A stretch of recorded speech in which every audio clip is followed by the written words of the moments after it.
Hey! Okay, feels like so much like this here.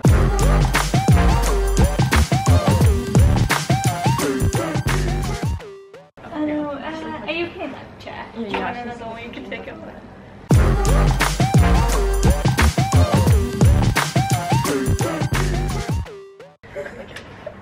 YouTube setting up.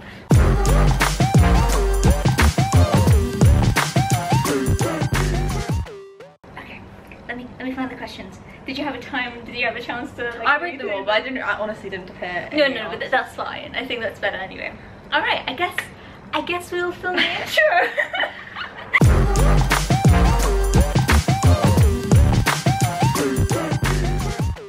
Hey everyone, how's it going? So today I have got a very special guest with me today. This is Alex.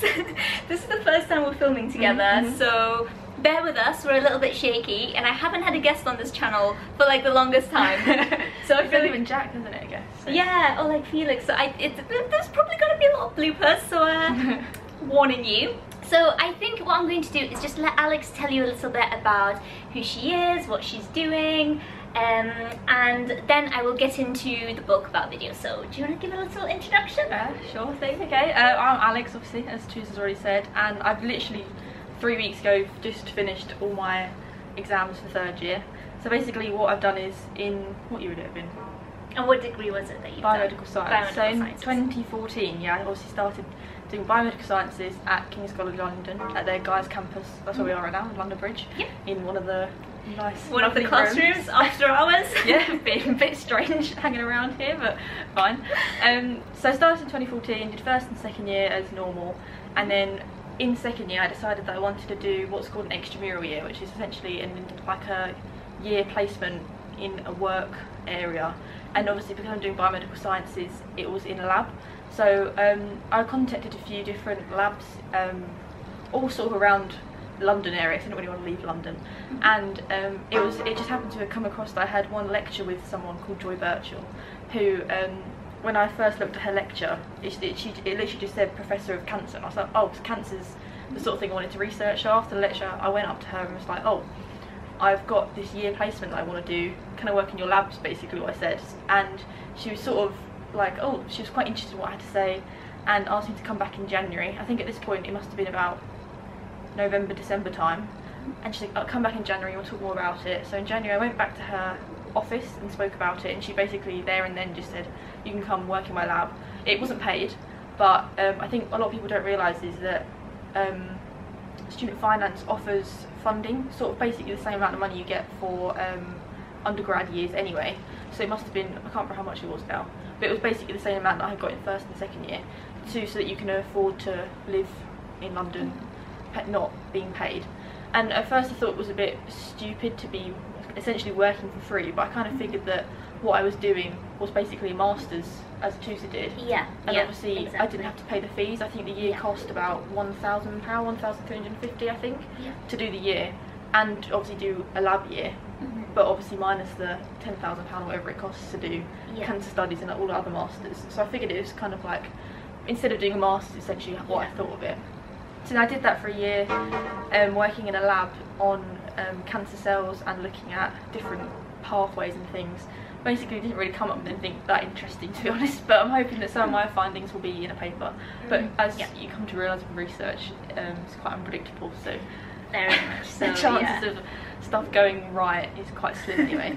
But we do it because of the fun, you know. Yeah, well, we love it. But we love it. Coincidentally, I don't love it, and I'm not going into research anymore. It's kind of, it didn't put me off, but sort of the negatives kind of outweighed the positives, in the sense that I got to realise the funding struggles and stuff like that, and it was sort of not the sort of thing I wanted to go into. And kind of like, from that though, it made me realise like what I actually wanted to do. And I obviously found out that I love science, but not necessarily want to be in the lab pipetting every single day and doing PCR after PCR. I mean, it's so fun, why wouldn't you? My thumb aching at the end of the day, like my finger doing this, oh, like 24/7. So from that, whilst I was in the lab, I was kind of looking at other things to do, and I found a company in that works in like healthcare, PR and communication. So I did an internship there for a month in August. So I'm sounding very organised right now, but I'm honestly not that organised with life. She is. She's being modest. Like, she's probably one of the most like organised students I've ever met. So like I'm taking lessons. Yeah. So I did an internship at a PR and healthcare communications company. Found out I really liked it. Essentially, what they do is sort of raise awareness of healthcare situations, whether that be like a new cancer drug or a rare disease like rheumatoid arthritis, and they'll just basically get the public aware of what's going on. So then I've done my 3rd year. It's all been okay, made new friends. As Atousa said, some people struggle to find friends and stuff. Well, not struggle to find, worried that they'll be graduating with another class. Yeah, and I'll get back to that in a minute in case you missed the last video. But yeah, that's very so true. it was all fine. Like, I made friends. Like, and I think the thing is, I was talking to Atousa about it, is that with my biomedical science degree, the options for modules is massive. I think in 3rd year there was over 100 modules to choose from. So obviously the chances of actually being with a friend in that module was quite slim anyway. I mean, most of my friends from 1st and 2nd year went on to do genetics and like anatomy and stuff, and I was more focused on like the immunology cancer route, so they wouldn't have been in my modules anyway. So then I made friends in those modules, and still friends with them now, 3 weeks after the exam, so it's going strong. And yeah, so I am. Oh, I know, and aside from that, I forgot, I've now got a job with the PR and communications company that I did the internship with, and I'm starting end of August. Yeah, brilliant. So there you go. No, there we go. So that's everything that Alex has been doing in a nutshell. And as I've said, and I've said this in my other videos before, I deeply admire your dedication to not just do the work, but also to kind of chase people up and, for example, go to Joy at the end of the lecture and say, this is what I'm interested in, please can you help me? And these are all like really important things that I always try to drill in my videos. So, now that we've got the introduction out of the way, I'm going to go back and ask some questions that I've got prepared. Some of the things might be repeats of what Alex is saying, but in case you want to kind of elaborate. I don't really want to cut out anything like No. I think that was a brilliant introduction. So I guess to give a little bit of a brief overview, there's a few really important things you picked up on that I'm going to go back to. But first of all, as Alex mentioned, we met in a lab where Alex was doing her, is it intramural or extramural, but just like industrial placement. Yeah, okay, so in her, knows what that means. I know, nobody does. So in her industrial placement year, that's when Alex and I met, because as part of my master's, I was doing 2 lots of 6-month rotations, and my second one was in Alex's lab, and that's how we met. Now, there's something really important you touched upon, and it's about the masters. So, do you think you would have gone and done a master's for experience had you not done this? Because, as Alex said, it cost you, what, 1,000 and something pounds? And she also got money from student finance, whereas the masters that I did, bearing in mind, the only difference really was that we had to do a few extra assignments and we had a few extra lectures. My course cost, I think, £10,500. And you don't get any other funding. You don't get any other funding, so I had to get a postgraduate loan out, as well as having to, use some of the money that I've saved and also ask my parents for some financial help to pay that, which is a really, really huge thing that I guess it's really worth considering. So that's the first thing. So do you think you would have gone and done a master's if it wasn't for this? I think definitely, because I think the extra year, if nothing else, like obviously maybe decided I didn't want to do research, but it also made me sort of have a break from the constant work that uni is. And like obviously after I finished work in the evening, I had all afternoon and evening off, and it gave me time in the weekends to actually think, what do I want to do? And I got to spend basically the year sort of researching different jobs and like finding out from different people things. So it was just a really nice break from like the uni stress, and gives you time to think. Definitely. And I think on that point as well, I mean, maybe I'm just speculating here, but because you did this year in the lab, do you think the practical work that you did helped you with the theory that you learned for your first 3 years? Because I know something that I struggled with a lot when I did my undergrad is that there was so much theory, but you don't actually get a concept of what it is you're learning until you go in the lab. And my actual course, because we had like nearly 300 students, like there wasn't enough time for everybody to get experience. So the way that I learned is by doing a summer placement. Yes. So for 10 weeks. So now that you did yours for 12 months, so do you think that really helped you with? Yeah, definitely. I mean, I think the trouble is with uni lectures and things, you don't really listen, to be honest. Nobody listens. I mean, I think I remember falling asleep for the whole of first year during my lectures, so I know it's definitely a struggle. And I think once you actually go into the lab setting and see what's actually going on, like it's easy enough for someone to say, oh, when EGF binds to EGFR, it triggers off a signalling pathway and blah blah blah. When you're actually in the lab and you're sat there in your cell culture, with your cells that you love so dearly, actually adding EGF to them and knowing that something's going on, and then you can do experiments to find out what that's actually happening. It really helps you understand. And back to the masters thing, so I don't think I haven't answered actually what I said. Yes, I would definitely have done a masters, because as I said, I think having finished third year a year earlier, I wouldn't have really had time to think about what I wanted to do. So kind of, I think the trouble is with masters, a lot of people kind of take it as an easy option, as a just like, oh, I don't know what I want to do, so I'm just going to do a masters. And it's a lot of money to just think of doing it on a whim like that. And I know a lot of people that have done that, and I think it's just tends to be like, especially with like MRESs and stuff, people don't actually want to go into the lab, and then they somehow end up on some sort of MSci MRES that heavily involves the lab, and sort of don't really enjoy the lab at all, and then kind of stuck in this masters, when really kind of what the best thing would have been to do is maybe take a year out or something, and to actually think about what you want to do. Absolutely. I think if I had graduated last year, right now I think I would still be doing masters probably. No, waiting for it to finish. No, definitely, I agree. I mean, as you said, I took a year out after my undergrad to kind of have a think, and then I went back to research because I was like, yes, this is what I want to do. That's the best idea. So, what kind of advice would you give to somebody who's coming to the end of their degree, and you know, maybe they're not sure about doing a master's? Like, what do you think would kind of help them decide? I think the best idea is to just get experience. Like, if you're in your second year or even third year, even first year, around like January, February time, even now still, just email around to a few places and say, look, I've got this free time, is there any chance that you could take me on for a bit to have some experience? Like, I mean, the trouble is they do tend to be unpaid. I mean, when I did my internship with the PR company, they did pay me, and again it was kind of a similar thing. Like, I was literally just emailing random companies saying, oh, I've got a month free in August, can I have an internship, basically? And then this one company came back to me and gave me an internship, and now I have a job with them. So it's kind of, it's just chance. Like, don't be shy about emailing people or even going up to people and asking, because the worst they're going to say is no, and then you move on from it, and it gives you more confidence for next time to ask, and maybe ask it in a better way and be more confident with it, and then when it comes to actually someone that you actually want a job with, you'll be able to speak to them properly. No, definitely. I think that is one of the most important things, and I've always been the kind of person who has, or I guess in the past has been kind of shy about doing these kind of things.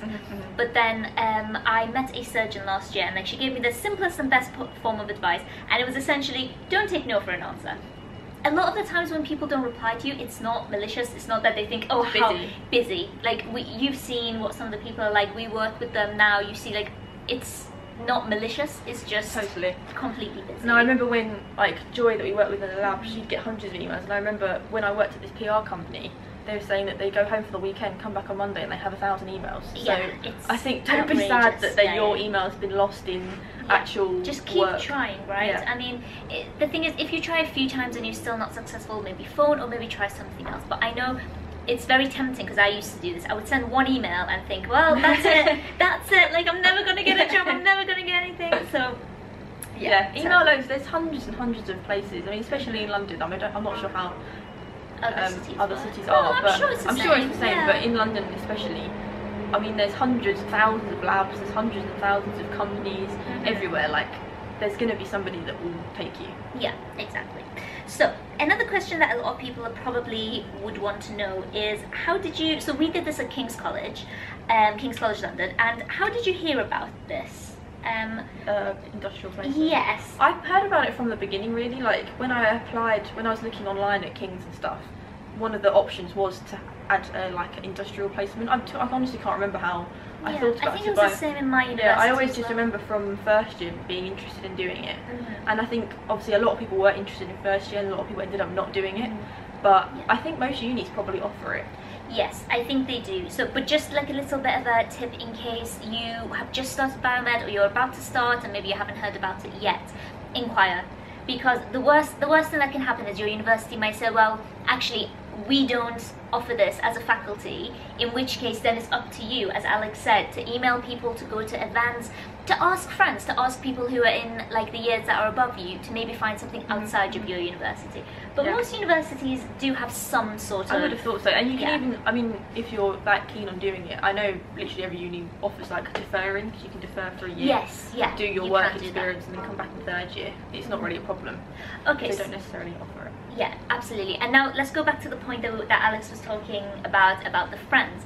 Now, when I mentioned in one of my other videos that I have a friend who kind of did this extra year, somebody said, well, do you mind the fact that like you're not going to graduate at the same time as the rest of your cohort? And so what do you think about that? Like, yeah, I mean, I said earlier, it didn't really bother me that much, to be honest. I mean, I didn't have like hundreds of friends in my first or second year anyway. There was only sort of 3 or 4 people I would necessarily even really speak to from my course, mainly because I was ridiculously shy and didn't really make many mates. I wouldn't have thought that. I think you're like... I know, yeah, definitely. Maybe you've just flourished in the time I've known you. Thank you. You're welcome. Yeah, so like first year stuff, pretty shy. But I still had friends and stuff, but it didn't really bother me. As I said before, as Biomed has so many different courses and modules and stuff, it wouldn't... Yeah. My friends that I did have wouldn't have been in my modules anyway. Sorry, just cut. We're continuing. Oh, okay, yeah.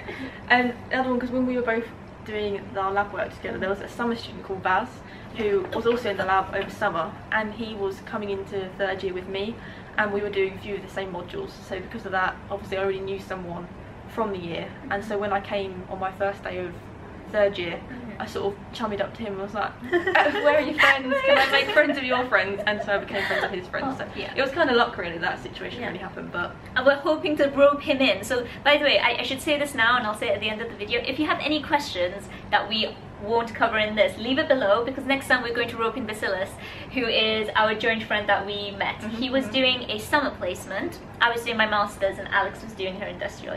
So leave questions. Yeah, he was very good. He got the welcome. Yes, he did get funding to come and do his summer placement. And also, to give you an update, I think because of the experience he got through doing just that summer placement, he has been accepted to go and study a master's in cancer biology at Imperial College in London. To do a PhD. Yeah, he wants to do it, which is amazing. So I think, like, even as Alex said, even if they don't necessarily pay you, I think the experience you get and the fact that it will literally help you stand out against hundreds of other applicants later on, I think that's priceless. Oh, definitely, so, definitely. Yeah. Okay, so let's see. Let's have a look. Okay, so what was the process of applying to it exactly? I know you said a little bit about speaking to Joy, but was there any kind of formal process? Or I mean, there's loads of like pharma companies and stuff that offer industrial placements. I know GSK does. And where can you find these? They're just online, I think. On their website. I think King's are quite helpful. They send, if you're interested in doing a placement, they sort of send over a big list of loads of different companies and unis and stuff that offer paid placements, for example. That's mainly what they offered. So yeah, like I said, GSK offer like a year industrial placement in their head office, I think it's in Slough or something. And I know like, what's it called, the Imperial, what's that infection one called? AstraZeneca? No. No, the uni, the tropical diseases uni. I can't remember the name of it now. Remember. What I'm going to do is I'm going to link a bunch of the stuff that we've talked about below. So I'll link some of the pharma companies that Alex has mentioned, so you can go and have a look, and they often have schemes that you can directly apply to. And yeah, I think different unis and like stuff like that will also offer paid placements and stuff, but you can get unpaid. I know now, because I did that year's experience with Joy. When I was working there, there was a guy that was in second year at the time that heard about it from one of the professors at my uni, and now he's working for a year in Joy's lab. So I hope maybe I've started a trend. Oh, maybe you have. Maybe you have. To wait and find out. But I mean, they're definitely around. I mean, I think lecturers and professors and stuff that are obviously in the lab are obviously keen for people to work there. Yeah. But it's kind of, you have to remember, you think, oh, I'm being paid for free, they should all want me, but it costs a lot of money for them to have you in the lab. I think to train you, I think it takes a long time. So much time, and the equipment you use and stuff. I don't think, what I realised from this year is that everything is so expensive. Like, you think something would be like £5, but if you want literally like 10 microlitres of some protein, it can cost like £200, and it's a lot of money. So they're kind of taking a gamble with you as well, in the sense that you're not terrible. I mean, just to give you a little bit of perspective, in the lab right now, something that I do is I freeze immune cells from patients, and to do this we need a type of serum. So I bought 4 bottles, and each bottle is only 50 mils, and that costs £800. So that's just to give you a perspective. I mean, obviously we have funding and stuff to be able to carry out our research, but just to give you an example of how expensive something is. And obviously if a student is in the learning process, it's kind of inevitable that you will go through some reagents quicker, just, you know, for the learning process before you start actually churning out data. So yeah, definitely something to bear in mind. Okay, let's see, next question. Okay, so as well as some of the academic things you learned, so for example the lab skills, some background on the actual science, what non-academic skills do you think you learned from this year? I'd definitely say one of the main ones was to not get too sad when things go wrong. So I think the trouble is with the oh my god, that's it. It goes wrong so often, and it can really get to you at times. Like I definitely remember many a time when I came home from the lab in like a really bad mood, my PCR didn't work or something like that. No, and I think it definitely teaches you that stuff goes wrong and it's okay, you don't need to get too worried about it. And I especially think in a lab setting that's a very frequent situation, and everyone's fine with it, everyone's chill. Like you can go up to any doctor and say, oh, I completely mucked this up, and we're like, yeah, that happens, it's just a thing that happens, just try again. No, I completely agree, because especially when you first start, when I did my masters, I'm not kidding you, like my masters broke me. Like I don't really cry over things. Like I'm not much of a crier, but there have been a few times that I would like go home and I would just cry because I was like, oh my god, nothing's working. I have a deadline. I've got nothing to write about. I've got no results. Everybody probably thinks I'm really stupid, but this is the thing. Nobody like, does. No, there are like PhD students and postdocs and like really senior people I work with now who literally tell me that, oh, we've been trying to get this experiment to work for 3 months and nothing's working. But when you've just started, you can't help but think, oh my god, like everybody knows what they're doing and I'm so stupid and like nothing's working. So no, I remember in this placement year that we were both together, I actually was lucky enough to go to like a meeting about mucins. It was really mucin meeting. Look up mucins, they're amazing. Anyway, and there obviously loads and loads of people from all around the world, like Australia, America, China, were coming to talk about mucins, and they're all very passionate about mucins. I went to an exosome one of those. It was great. And one of the women there, literally, she said that she was trying to, I think, make an antibody for some sort of protein, and it took her literally 3 or 4 years to make this antibody. Then they all got contaminated, and basically that 4 years was just completely wasted. And she was a professor, so if it happens to professors, it happens to us all. It's definitely, it's disheartening though, isn't it? It's disheartening, but you have to just learn you toughen up. I think you toughen up. I think I agree with you. I think I've reached that level now. I still get like annoyed and upset when things don't work, but you kind of just have to think, tomorrow's a new day, I'm gonna try it again. But anyway. I think that's good, even if you don't want to go into the lab. That's a good. But it's resilience, isn't it? It's a good things go wrong all the time. And the trouble is, I think, I remember even in the internship, if you do something wrong, you're kind of scared to tell someone because you don't want to get told off. But everybody knows that happens. And I think another thing I realised is that senior staff in any situation are much more friendly than you think they are, and you kind of think that they're going to be really cross with you if you do something wrong. But in the experience I've had, I mean, I know some situations it's not always like that, but they were very friendly. And I think timekeeping is definitely a lab skill. Oh yes. When you end up seem to be doing about 100 different things at once and trying to figure it all out and put it together.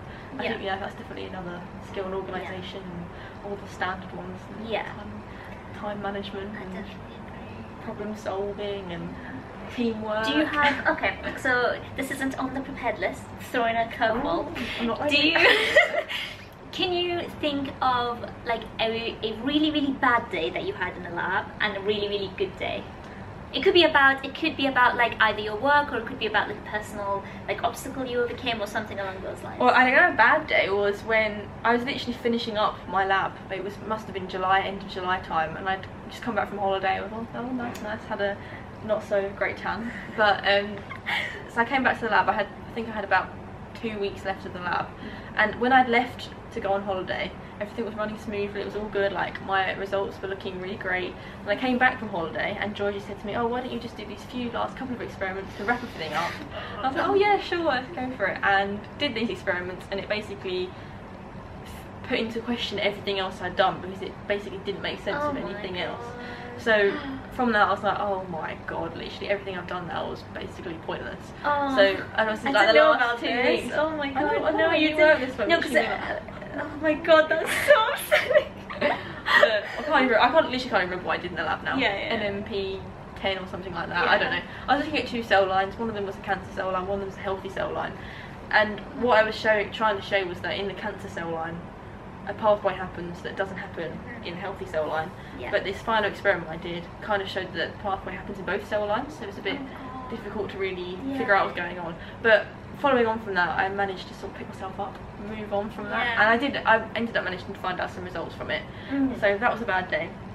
A good day, I mean, they're all pretty good days. Like the lab, I think definitely I spoke quite negatively, not negatively about the lab, but critically. But I think it's important to know, because like a lot of the good days, you know. Yeah, but I think definitely positives from the lab is that I loved the year there. It was so much fun. Like everybody was really lovely, and I think I love the fact, and what I'm definitely going to miss from the lab is kind of the freedom you have and the flexibility. Like you can come in at 10 o'clock, you can leave at 3 PM, you can leave at 12 if you want, and nobody really cares, because as long as you get done what you want to get done, it's completely fine. I mean, some days you might be until 8 PM as you were many times. I did all-nighters, guys. There was a time, I don't know if I told you this, so there was a time where I would just started, and they kept saying, you know, if you're a master's student, you shouldn't be in the labs alone, but I desperately had some work to do.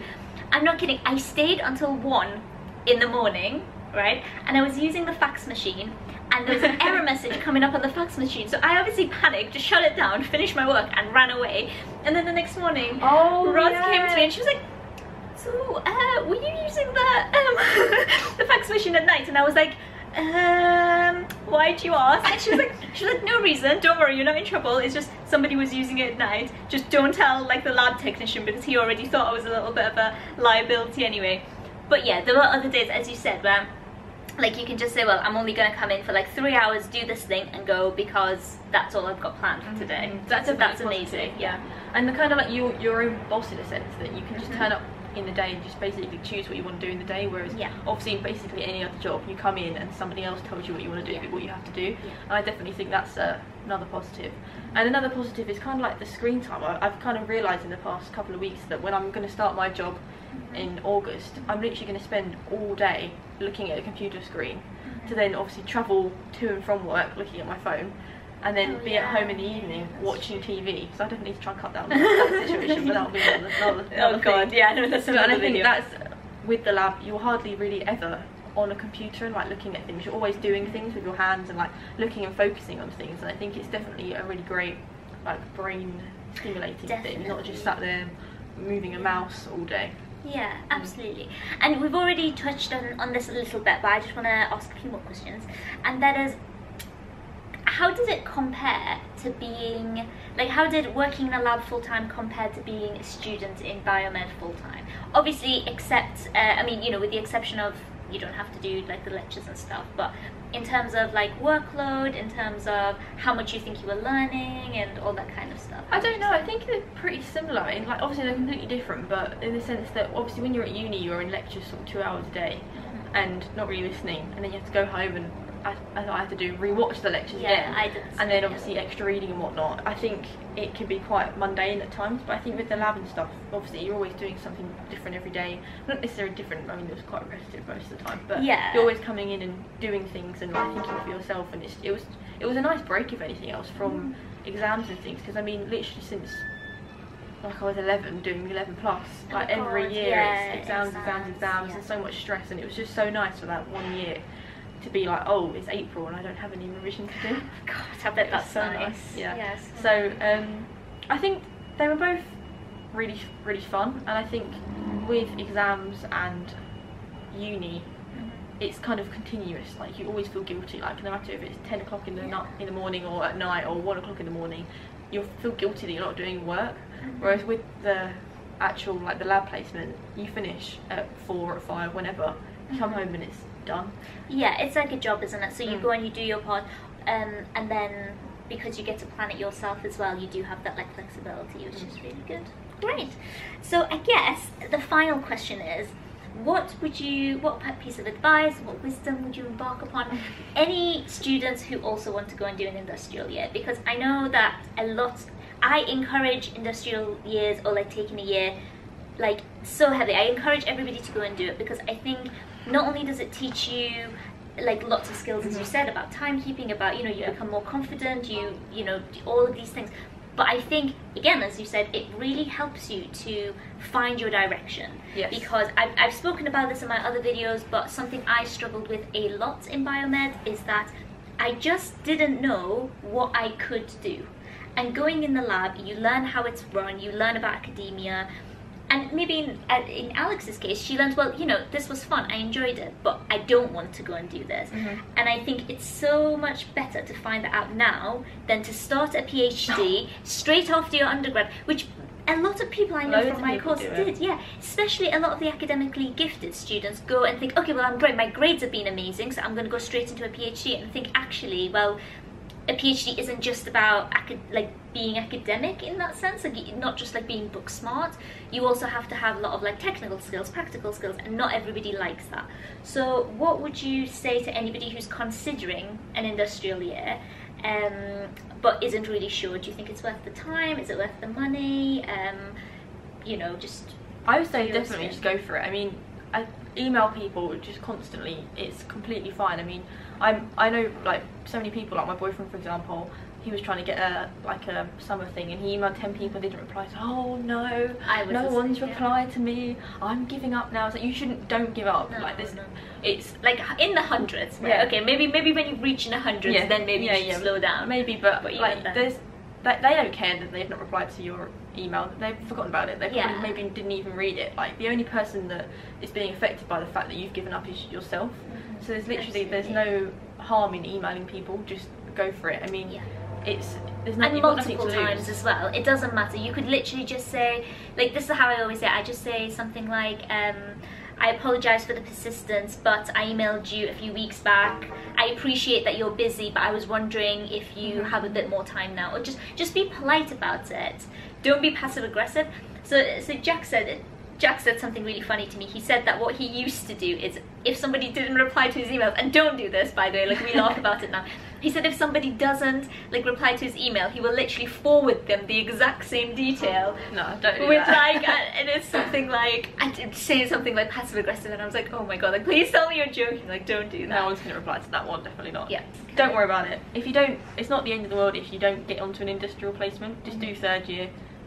It's not making any difference. I mean, kind of, not as I've come to realise, finishing my degree, like it doesn't really matter necessarily what your grades are. Like if you get a first or a 2-1, it's not really the end of the world, unless you want to go into like a massive law firm in London or something.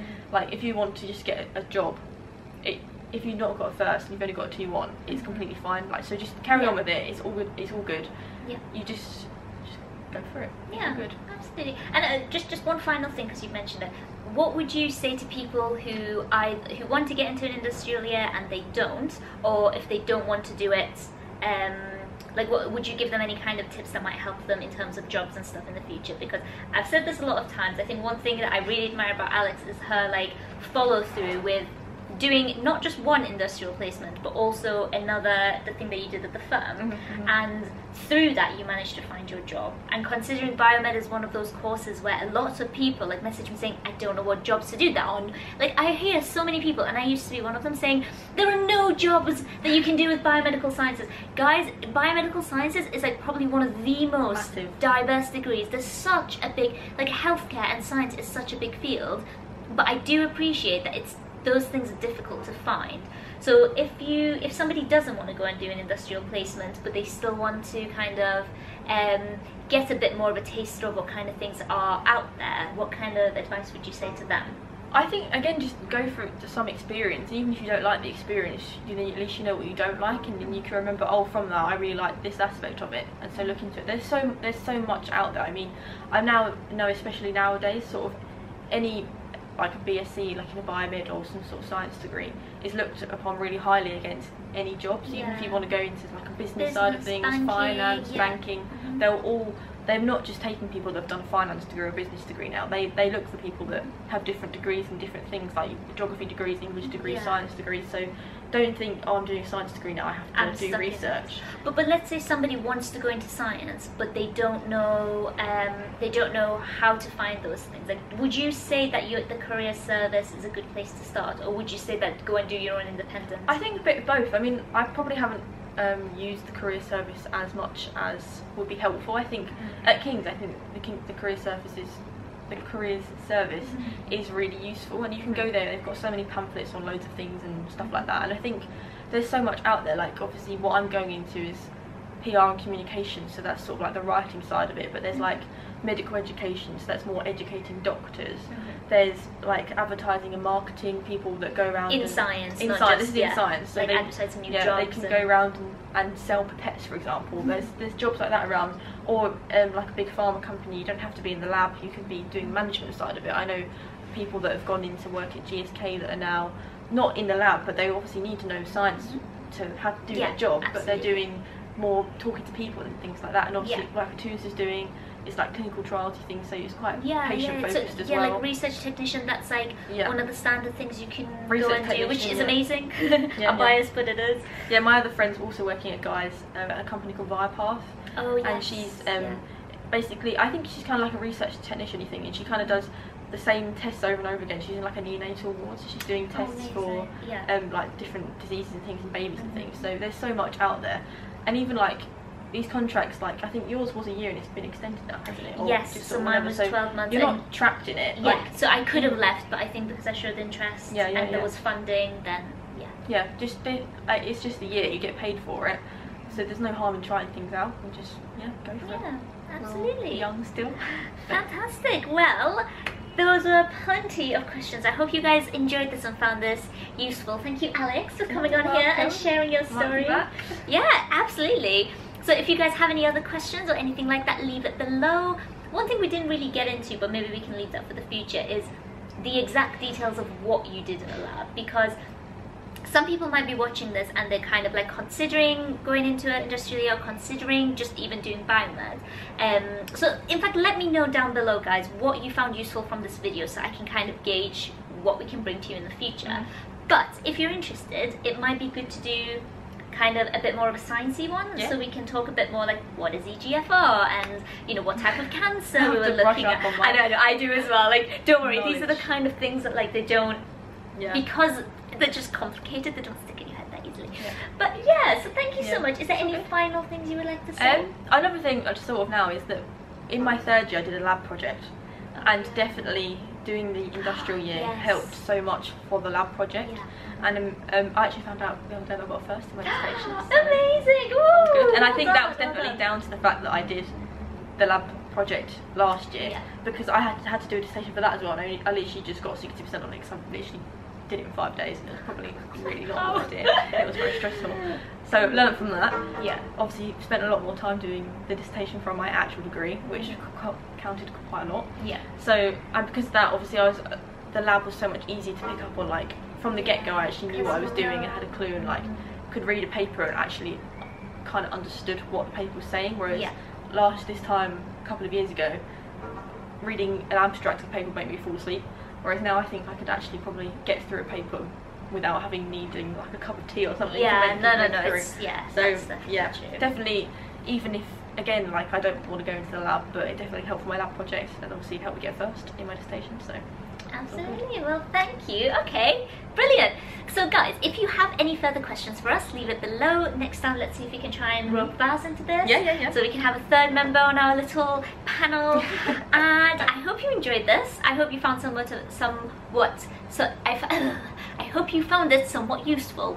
I haven't even been doing most of the talking, and I'm like stumbling over my words. Right, so we're going to sign off and probably go for some dinner and wine. Well deserved dinner and wine. Thank you so much for watching. I hope you're having an awesome day, and until next time, take care, and I'll see you later.